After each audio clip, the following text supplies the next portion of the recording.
This is the Friday, March 9th, 2018 version of the Market Plus segment. Joining us now is Sue Martin. Sue, welcome back. Thank you. Sue, we didn't get to touch on cotton, feeder or hogs during the market segment, so let's touch on those now. Let's start with the cotton. We're seeing weather be a big story across most of the grains, and it's not really any different for cotton, is it? No, it's not.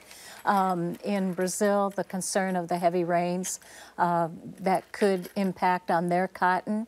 But in the meantime, here in the U.S., we're looking at our planting season, and having the rains across the south could delay the cotton planting and cause for more bean acres to come in. All of that's yet to be seen. It's still early. But when I look at cotton, prices seem high to me. We retracted a little bit this week. So I kind of wonder if we can't be seeing a little bit of a top in that area as well. I would probably say cotton looks high priced to me a little bit. I would be more prone to say take some money and lock it up, you know, do some hedging. Doing a little protection on our downside risk. Absolutely. All right. Let's move over here into the feeder markets. Have feeders hit a price wall?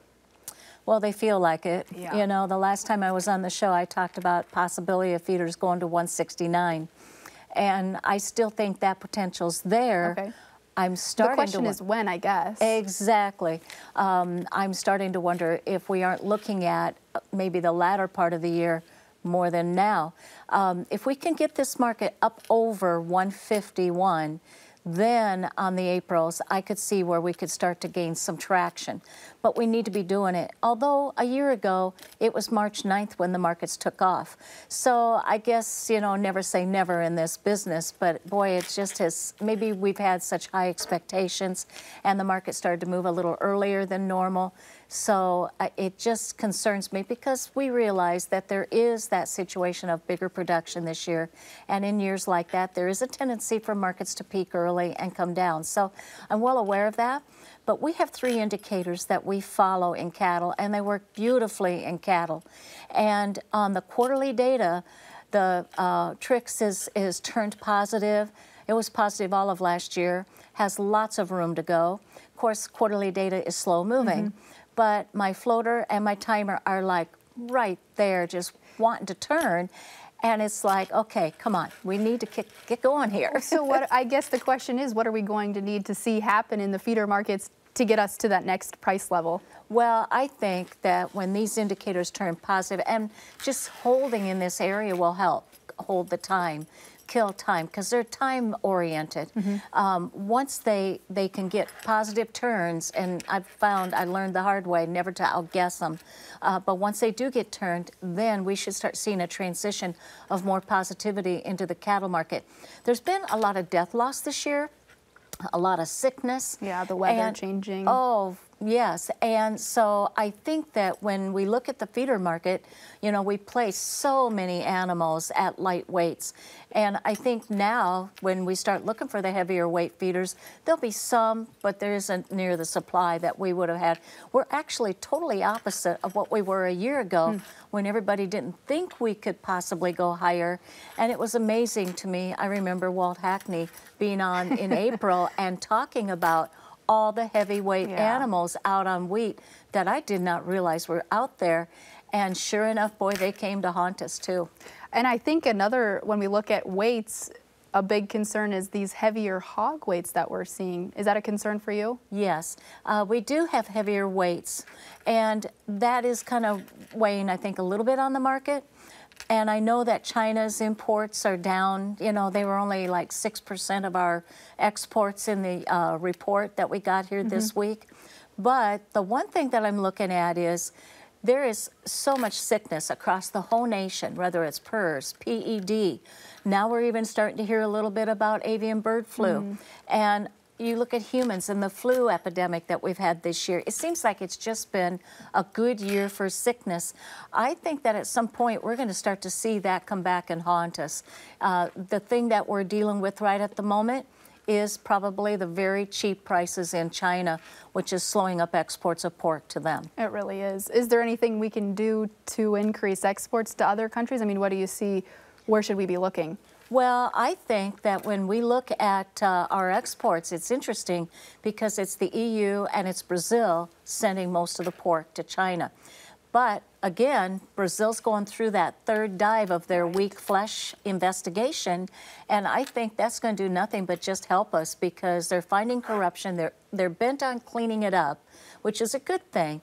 But in the process, and as we seen last year in the cattle industry, when a very major got caught for corruption in Brazil, it helped our demand come shift more to the U.S. We may see something like that again. Okay, because they're going to maybe go in and find some of these really other investigating them. This is, I know they've got at least 3 phases of this, and they're now into the 3rd phase of it, which is also taking into the poultry industry. Okay. So let's transition here into talking some social media questions since we didn't get a chance to do that during the regular market section.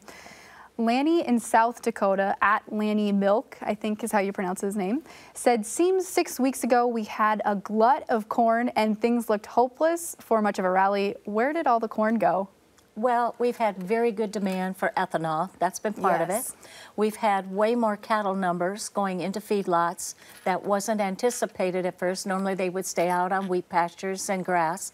And so that's created more feed usage. And our exports are up.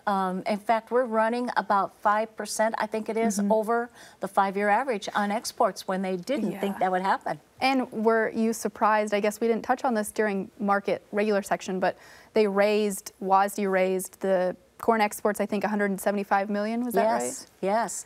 They raised corn exports 175 million and ethanol 50. So now at the end of this month, see, I think markets are now changing their focus away from worrying about South American production at the moment. That'll come back, but I think they've changed their focus now looking ahead at our prospective plannings report and also looking at our quarterly stocks report at the end of the month. Those come out along with the hog and pig report on the 29th of March.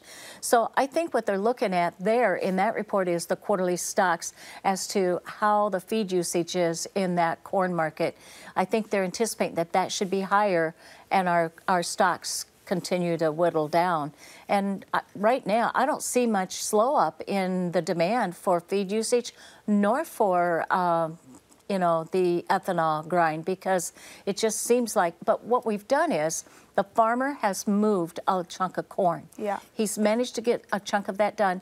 I also see farmers selling, more willing to sell this year, new crop corn, where they weren't the last few years. I hate to say it this way, but that could be a good sign for prices, because once they start doing that and it gets more into the commercial hand, all of a sudden the markets seem to do a little better. I have a feeling for corn. I'm very positive corn. It would not surprise me if sometime this year we push through that 450 level that's held us for several years and make a run at 5. All right. Let's transition to talk wheat. We have Matthew in Napoleon, Ohio, says, how far technically can the soft red winter wheat market go higher, and how much 2019 production should I price now? Well, I would say that wheat has reached what we call a wave 4 technically, and that's kind of a tough price area.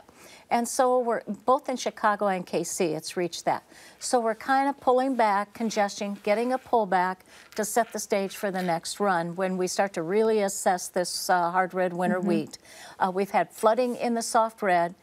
That maybe wasn't so good for it, but on the same token, it wasn't, I don't think if your ground's frozen, it is what it is.